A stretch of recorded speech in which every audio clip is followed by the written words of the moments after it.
Ready to hit the pause button on your parenting fails? Ready to feel better about your parenting? Welcome to Parenting Pause, the podcast, where all of you is welcome and where you can listen in on how other parents became the parents they always dreamed of being. I'm Leslie Potter, the founder of the Pure Joy Parenting Way. I'm a mother, a parenting coach, and a fellow traveler on this journey to wake up in our parenting. And I believe together we can make this a better world for ourselves and our kiddos. Today, I'm welcoming Remy and Nick, the parents to a daughter age 20 and a son age 16. Remy and Nick first sought me out because they were struggling with how to respond to their teenage daughter's behaviors, which were causing discomfort in them. Their traditional methods were only driving a wedge between them and their daughter. And through the work, they found a way to focus on relationship, owning their part in the dynamic, which led to deepening their connection while letting go of old ways of being. Hello, loves. I'm so excited to be talking to you today. We're so excited to be here to share what we've learned. It's exciting for me, too, because we haven't talked in a little while. It's been a few years. And so your daughter's 20 now, right? And when we first started working, she was a teenager and exhibiting some of those teenage behaviors that drive us insane. Yeah, definitely. Right? And as you said, we kind of came in there like, how are we going to fix our daughter? So maybe you could share with us what was going on and kind of, what was happening at the time that you came my way. Sure. So she was having a really hard time in high school.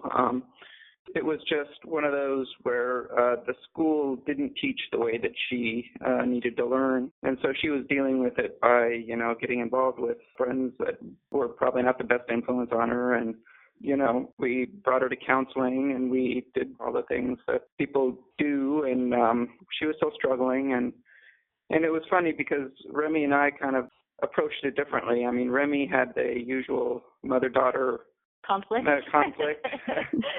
power battles, and I was just worried about her. I wanted her to learn some of the strategies and things to get her through. So with all the counselors that we went to, it just it wasn't clicking with. It clicked with me because a lot of the counseling sessions were cognitive. It was talking about your feelings, and it was all reason and thought, and that is something I'm just used to. But now looking back, in hindsight, my daughter is more feeling creature. She was very intuitive, very creative, very feeling. So we were both coming at a different points of view, and it was hard for her to come from the voice of reason or cognition, like talk therapy. And we kept missing each other in terms of communication. It's actually your introduction of the safe seat. Yeah, at first I resisted. I was like, what do you mean safe seat? But I really wasn't feeling my feelings. I was thinking about my feelings. Mm-hmm. And the challenge you offered me, whoa, was that a challenge? Yeah, but what a great distinction, right? I think that happens to so many of us. It's easy to think about our feelings, but to actually embody them and feel that discomfort. And I know when you both came, you were in so much discomfort. As you said, Nick, it was worry, but I always like to tell parents, when you're worried, what's really happening is I'm uncomfortable, right? And then we project that worry out onto our children, but it's really that I feel so uncomfortable with all of these feelings because I don't know what to do with them. Yeah, and a lot of our sessions with other therapists, it was never dealing with feelings, but it was trying to find strategies to how to deal with the feelings, but in order to do the strategy, you have to recognize and understand what those feelings are, which I did not know until I did the safe seat. Yeah, well, I think so many people, especially teenagers, we start to move into control and we want to fix the behavior again because we're so terrified, right? It gets scary, right? It's scary when they're teenagers. Right, when they're sneaking out the Yeah. windows and they're hanging out with, weird kids and they're doing drugs and, you don't have that basic control that maybe you did as a child to lock them up and, ooh, I think it's Yeah, and our background too is as she was growing up, our son has special needs, and we also went through periods of grieving for my mom who had passed away, Nick's dad who passed away, and my dad who passed away. So there was a lot of emotions coming through this house, and my go-to default was, okay, I'm a mom, I have to be in control because my kids need me. So I realized that I was not feeling the emotions because I was masking it for control, thinking that I'm helping my family, but it was actually not helping them at all. Mhm. And I thought I was controlling my emotions, but the emotions were controlling me because it wanted out. It was poking through me through my daughter's antics, through my daughter's flippant eye rolls and talkbacks. And so, okay, I started thinking, okay, Leslie said, go to find your safety.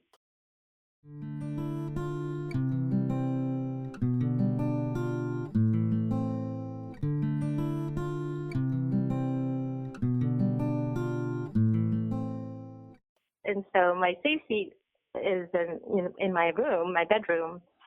And so I'm sorry, I'm a little bit emotional, but feeling the emotions of her challenging me and me feeling like a bad mother because she was, being disrespectful, the thought of my own mother came through. And I didn't realize that I was also grieving for her loss. And so in hindsight, looking back, her behavior allowed me to kind of force me to go to my safe seat, feel the emotions that I was feeling when she was attacking me, but then allowed me to that grief of the loss that we were enduring as a family, but the losses of family members was coming through at the same time. And the realization of that came because the images of my mom, my dad, my father-in-law were coming through as if they were hugging me and saying, it's going to be okay. You guys are going to get through this. And yeah, I remember you were telling us that trigger, that cortisol that shoots up and you have that fight and flight stage. Yes. I felt it and it was intense. And then at some point it kind of calmed down. And then at that point, when everything was in a lull and calm, I noticed that it pulled me back, like outside myself to look at the bigger picture. And I sensed that the emotion kind of cleared away the debris of the anger, the anxiety of the moment. It brought a sense of clarity that, you know what, everything's going to be okay. Everything's fine. She is home with us. Yes, she's being her teenage self, but at least she's home with us safe. And right now, we are safe. We are safe as a family. Right now, we are here. And I cannot tell you how valuable that tool is, the safety tool. I use it all the time. It's something that should be used in every counseling session and every school to teach people to be in contact with their emotions, because I'm telling you, nothing changes in our life until we feel it. And you taught me that, and I'm so grateful. Mm. Well, I'm so touched by your tending. Right. It's so So beautiful. Yeah, Nick. yeah, no, it's interesting because I feel like it's been a slow process. I mean, there were times when Remy would be frustrated and she'd be like, I don't get the safe seat thing. So, I mean, I feel like she's talking from where we're at now because it was a lot of starts and stops. What I felt was interesting about what you kind of taught us is it was a lot of ideas that were against some of the traditional ways of thinking about parenting. And I sort of knew this before, but I didn't, is that feelings are just feelings. And to like label some of them as bad and some of them as good, that big mistake that we make. Because if all we're all going for is the good feelings, then we're never going to experience life. So God gave us emotions as signals to alert us to things that are going on, recognizing that each emotion has its value. They're all valuable. The way you described it as an ocean and its waves, it would be ridiculous for the ocean to say, I like these waves, but I don't like these other waves. It's like they're all waves. They're all part of the ocean. And so Yes. Yeah, I remember that one. Yeah, you're describing it so beautifully because you're talking about wholeness, right? And we want to move toward wholeness. And unfortunately, in our culture, we kind of like it on one side, we just want that positive side. So many people get to me, in the negative side, like you say, they're just like, can you get this to go away, please? I know. Right. Yeah, and if Well, you think about it, I love that ocean analogy of the emotions because emotions are a flow. You do flow. The joys come in as well as sorrow, as well as happiness, as well as grief. But if you're able to feel that emotion for that moment and then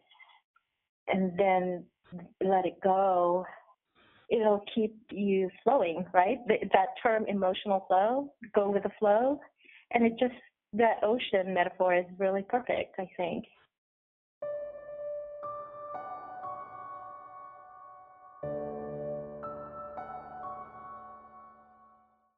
Well, I also love what you were describing, Remy, because I think, we all want to be a safe base for our children, right? I think that's just Yes. the thing we want. We want to be this safe base. And yet, as you said, when you got triggered by your daughter's behavior, all of a sudden you felt unsafe. And then the old model, we try to make them different so we can feel safe.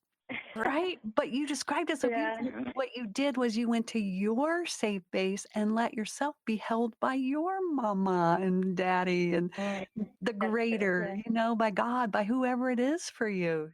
That's the work. It's like, okay, if my job is to be safe for my child, which I want to emotionally, and I'm not feeling safe, I need to go get safe in my safe seat.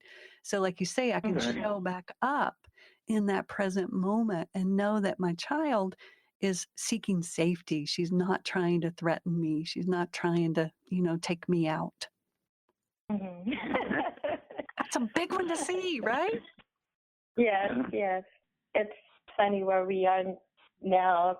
We've grown so much, and I think one of my favorite lessons that I learned from you is the fact that you made me understand that my daughter has her own journey, and that I was kind of like I would always say things to you.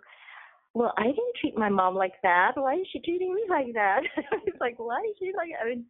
And you helped me to understand that she's her own person. She has her own journey, and I have to kind of allow for her growth, allow for her to find her way. And I was, unfortunately, I don't recommend this at all, was the helicopter mom. And because I had in my childhood felt very unsafe because of the only way I could explain to you a little bit of my childhood is the current situation with the immigration where the children and the parents are separated. And I went through that with my own parents, and so I felt that the world was unsafe.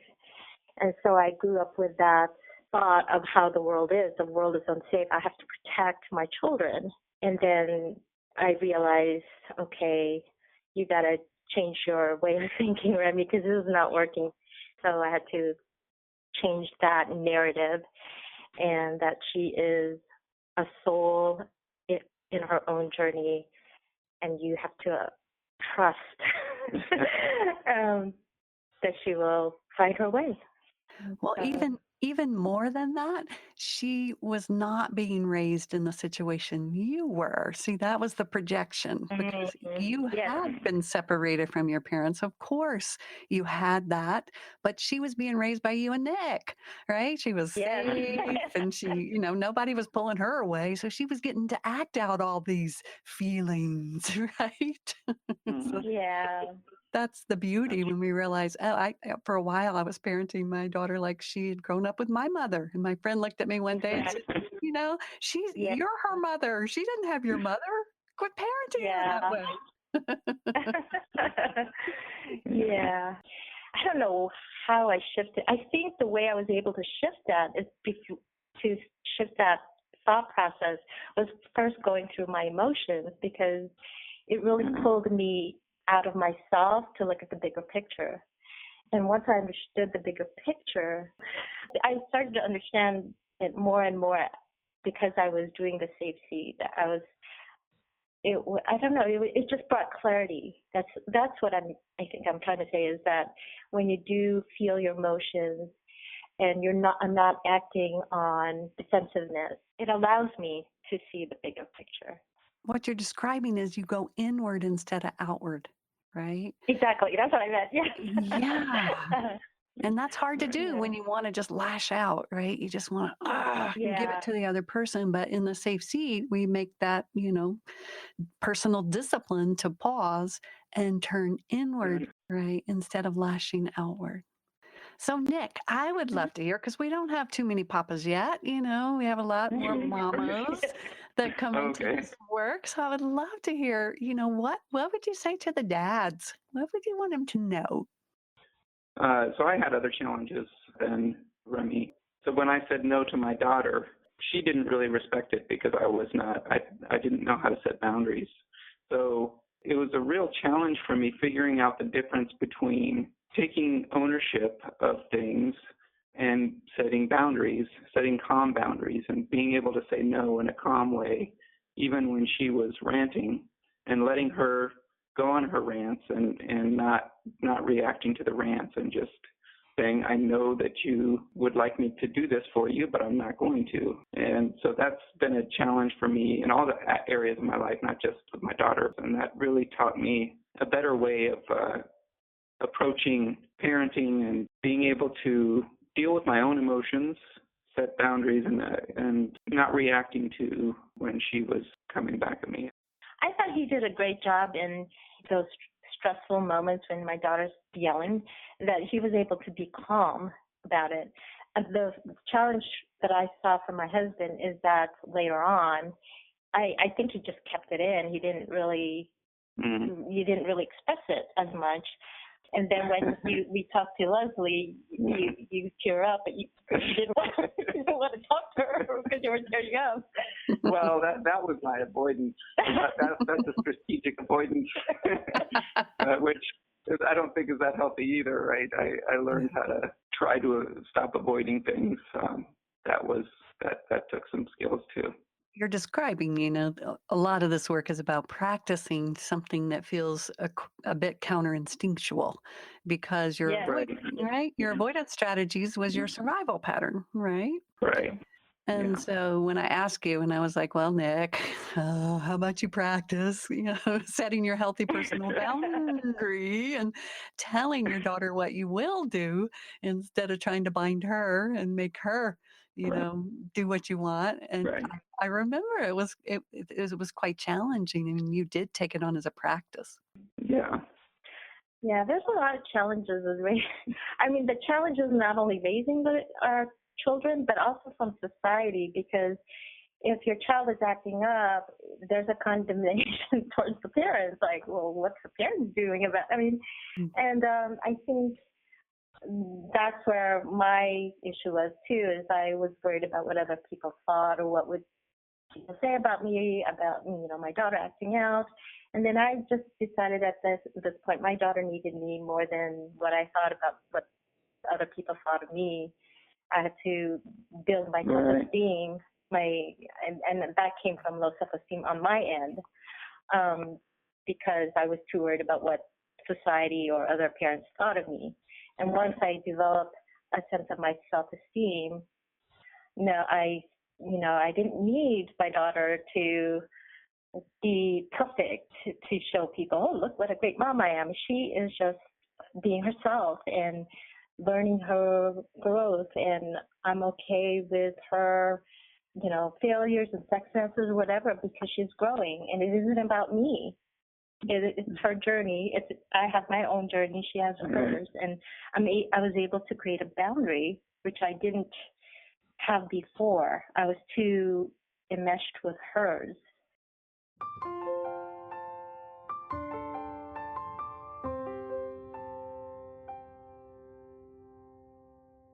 So she's 20 now.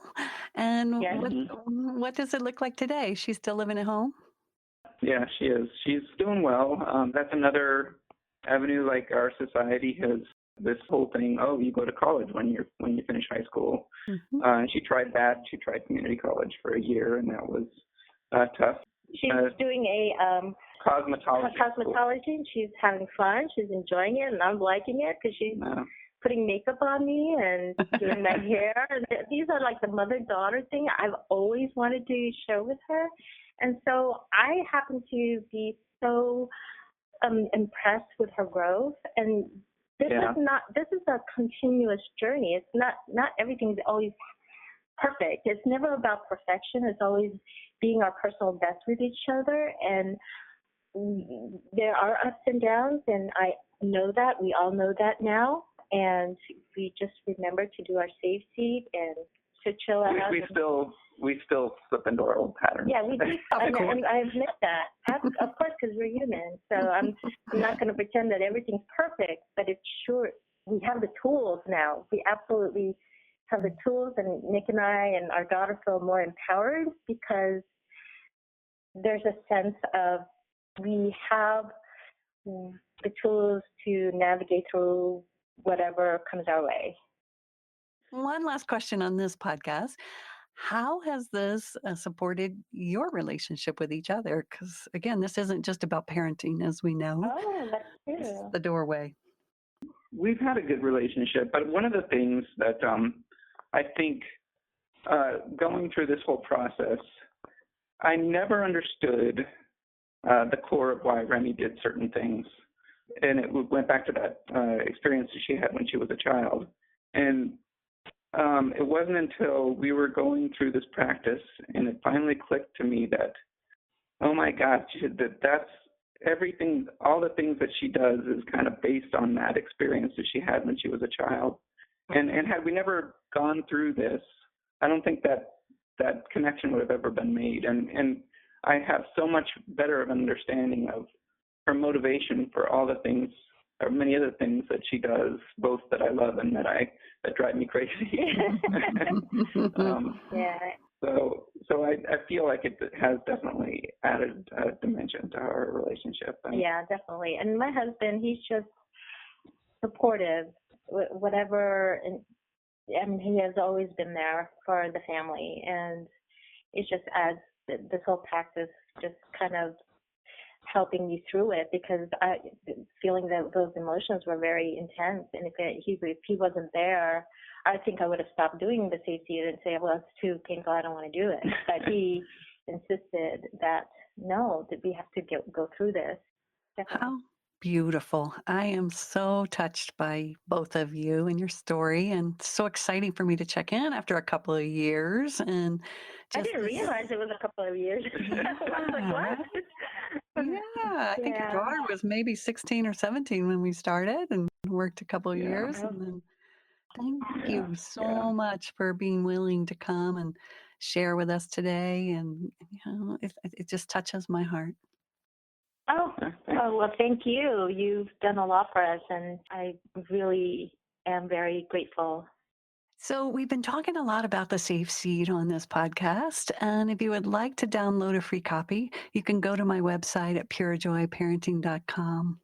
And also, if you enjoyed this podcast, please write a review so we can get the word out and share with all the other parents.